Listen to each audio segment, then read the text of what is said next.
സുഹൃത്തുക്കളെ, എല്ലാവരും സുഖമാണെന്ന് കരുതുന്നു. എനിക്കറിയാവുന്ന ഒരു സുഹൃത്തിൻ്റെ ജീവിത അനുഭവമാണിത്. ഒരനുജനും ജ്യേഷ്ഠനും ഒരുമിച്ച് ഒരു ബിസിനസ് ചെയ്തു.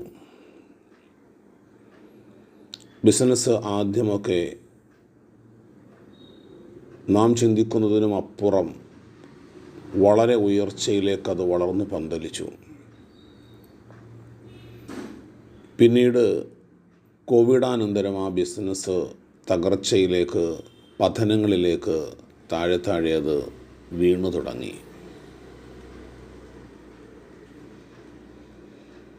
കോടികളുടെ നഷ്ടങ്ങൾ അതിൽ സംഭവിച്ചു.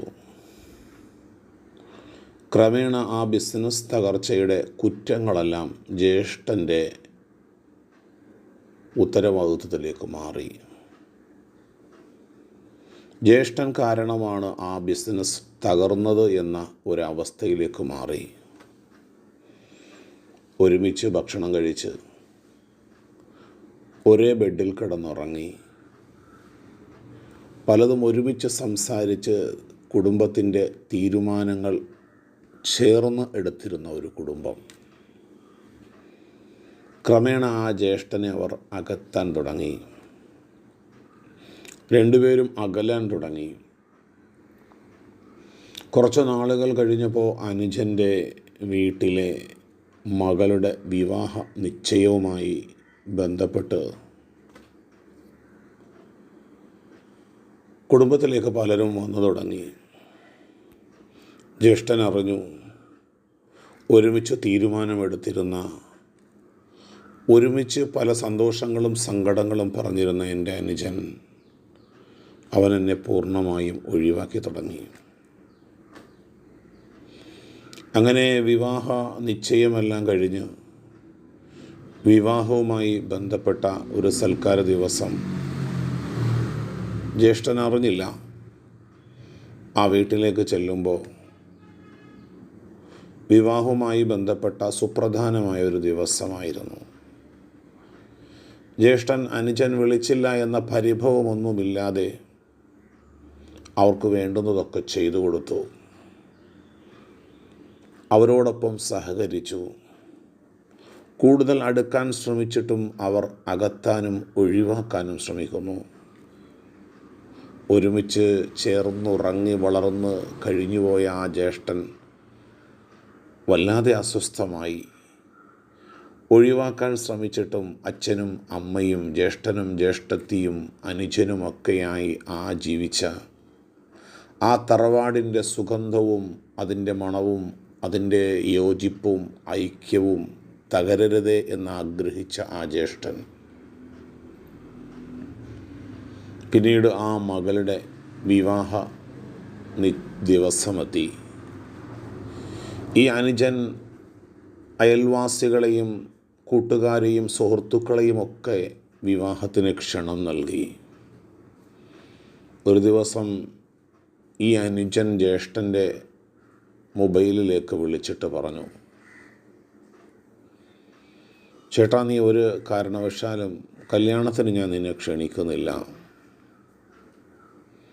അതുകൊണ്ട് തന്നെ നിൻ്റെ സഹകരണവും നിൻ്റെ കുടുംബവുമായിട്ടുള്ള ബന്ധവും ഞങ്ങൾക്ക് വേണ്ട. അതുകൊണ്ട് നീ ഞങ്ങളുടെ ഈ വിവാഹ സൽക്കാരത്തിൽ വരേണ്ടതില്ല. എൻ്റെ മകളുടെ ജീവിതത്തിലേക്കുള്ള ഏറ്റവും സുപ്രധാനമായ ഈ വിവാഹത്തിൽ വരണ്ട എന്ന് പറഞ്ഞു. പക്ഷേ കുടുംബമെല്ലാവരും കൈയൊഴിഞ്ഞ് പടിയടിച്ച് പിണ്ടം വെച്ചിട്ടും ആ ജ്യേഷ്ഠൻ്റെ മനസ്സ് തിരിച്ചങ്ങോട്ടൊരു പകയോ ദേഷ്യവുമില്ലാതെ മനസ്സാകെ തളർന്നുപോയി. ജ്യേഷ്ഠൻ്റെ കുടുംബാംഗങ്ങൾ പറഞ്ഞു, അടുത്ത ഞായറാഴ്ചയാണ് താങ്കളുടെ അനുജൻ്റെ വിവാഹം. അവിടെയും ആ ജ്യേഷ്ഠൻ കുടുംബത്തോടൊരു കളവ് പറഞ്ഞു. അനുജൻ ഇവിടെ വന്ന് കല്യാണം വിളിച്ചില്ലെങ്കിലും അവൻ്റെ തിരക്ക് കൊണ്ടാകാം ബിസിനസ് തകർന്നു പോകുന്നതിൻ്റെ ഉത്തരവാദി ഞാനാണ് എന്ന്, അതിൻ്റെ മുഴുവൻ പ്രശ്നങ്ങളും മുഴുവൻ പ്രതിസന്ധിയും എൻ്റെ മണ്ടയിലേക്ക് വലിച്ചെറിഞ്ഞത് സ്വാഭാവികമാണ്. എന്നെ ഫോണിലൊന്ന് വിളിച്ചിട്ടുണ്ട്. നിങ്ങൾ വരുന്നില്ലെങ്കിൽ വരണ്ട, എൻ്റെ അനുജനാകെയുള്ള ഒരു മകളാണ്, ഞാൻ ആ വിവാഹത്തിന് പങ്കെടുക്കുന്നു. പക്ഷേ ആ വിവാഹത്തിന് ജ്യേഷ്ഠൻ എന്ത് ചെയ്തു? അനുജൻ്റെ മകളുടെ വിവാഹത്തിൽ പങ്കെടുത്തു. വിളിക്കാതെ ആ കല്യാണത്തിന് പങ്കെടുത്തത് കുടുംബബന്ധം മുറിയരുത്. പല ബന്ധങ്ങളും മുറിഞ്ഞു പോയാലും അനുജനും ജ്യേഷ്ഠനും ജ്യേഷ്ഠത്തിയുമായുള്ള ബന്ധം മുറിഞ്ഞു പോകരുത്. തന്നെ ആകെ അപമാനിച്ചിട്ടും തൻ്റെ കുടുംബത്തിൽ നിന്ന് പടിയടിച്ച് പിണ്ടം വെച്ച് പുറത്തേക്ക് വലിച്ചെറിഞ്ഞിട്ടും ആ ബന്ധം മുറിയരുതേ എന്നാഗ്രഹിച്ചുകൊണ്ട് ആ ജ്യേഷ്ഠൻ ആ വിവാഹ സൽക്കാരത്തിനും വേണ്ടുന്നതിനൊക്കെ പോയിട്ടും പക്ഷേ ഒരു മാറ്റം സംഭവിച്ചു. ആ വീടിൻ്റെ മകൾ തൻ്റെ അച്ഛനും തൻ്റെ മൂത്ത ജ്യേഷ്ഠനെ ഒഴിവാക്കിയിട്ടും ആ മകൾ ആ കുടുംബത്തോട് പറഞ്ഞു, എൻ്റെ അച്ഛൻ്റെ ജ്യേഷ്ഠനെ ഒഴിവാക്കാൻ എനിക്കൊരിക്കലും കഴിയില്ല. ആ വീട്ടിലേക്ക് വന്ന മരുമകനും അതുപോലെ തന്നെ ആ മകളും അച്ഛൻ്റെ ജ്യേഷ്ഠനെ ചേർത്തു പിടിക്കുകയും കുടുംബ ബന്ധം മുറിഞ്ഞു പോകരുത്. പലപ്പോഴും നമ്മുടെയൊക്കെ ജീവിതത്തിൽ ഇത്തരം അനുഭവങ്ങളുണ്ടാകും. ഇത്തരം അനുഭവങ്ങളുടെ പേരിൽ ആ ഇല ഇളക്കി പുറത്തേക്ക് കളയുന്നതോടെ ബന്ധം മുറിഞ്ഞു പോകുന്നു. അയൽവാസിയെയും സുഹൃത്തുക്കളെയും പരിഗണിച്ചാലും പലപ്പോഴും ഒരിക്കലും മുറിഞ്ഞു പോകാത്ത, ഒരിക്കലും തകർന്നു പോകാത്ത അച്ഛനും അമ്മയുമായുള്ള ബന്ധം, ജ്യേഷ്ഠനും ജ്യേഷ്ഠത്തിയുമായുള്ള ബന്ധം, ഒരുമിച്ച് ഭക്ഷണം കഴിച്ച ഒരേ പാത്രത്തിൽ വീട്ടിൽ ഒരുപാട് അതിഥികൾ വന്നപ്പോൾ അമ്മ അല്ലെങ്കിൽ ഉമ്മ പറഞ്ഞു, മോനെ എല്ലാവരും ഒരുമിച്ച് ഭക്ഷണം കഴിക്കുക.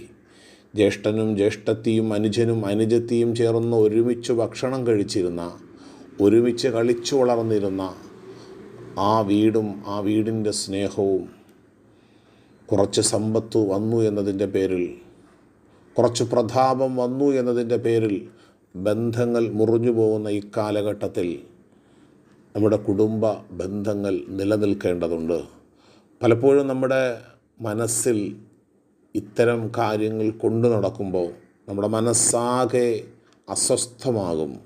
ചിലതൊക്കെ നാം അങ്ങ് മറക്കണം, ചിലതൊക്കെ നാം അങ്ങ് പുറത്തു കൊടുക്കണം, ചിലതൊക്കെ നാം കണ്ടില്ല എന്ന് നടിക്കണം. നമുക്കറിയാം എന്നെക്കുറിച്ചാണ്, എനിക്ക് കിട്ടേണ്ട ചില അവസരങ്ങളാണ് അവൻ തട്ടിയെടുത്തത്, എന്നെ ഒഴിവാക്കിയത്. നമുക്കറിയാം അവിടെയൊക്കെ ഒന്ന് താഴ്ന്നു കൊടുത്തു എന്നതിൻ്റെ പേരിൽ, അവിടെയൊക്കെ ഒന്ന് തലകുനിച്ചു എന്നതിൻ്റെ പേരിൽ, ചിലതെല്ലാം കണ്ടില്ല എന്ന് നടിച്ചതിൻ്റെ പേരിൽ കുടുംബ ബന്ധം നിലനിർത്തിക്കൊണ്ട്, സ്നേഹബന്ധങ്ങൾ നിലനിർത്തിക്കൊണ്ട്, അയൽപക്ക ബന്ധങ്ങൾ നിലനിർത്തിക്കൊണ്ട്, ആത്മബന്ധങ്ങൾ നിലനിർത്തിക്കൊണ്ട് നമുക്കൊക്കെയും മുൻപോട്ട് പോകാൻ ദൈവം നമ്മെ അനുഗ്രഹിക്കട്ടെ. മനസ്സിൽ പകയും വിദ്വേഷങ്ങളുമില്ലാതെ വിശാല മനസ്കതയോടെ എല്ലാവരെയും ചേർത്തു പിടിക്കുന്ന, നമ്മുടെ വീടുകളിൽ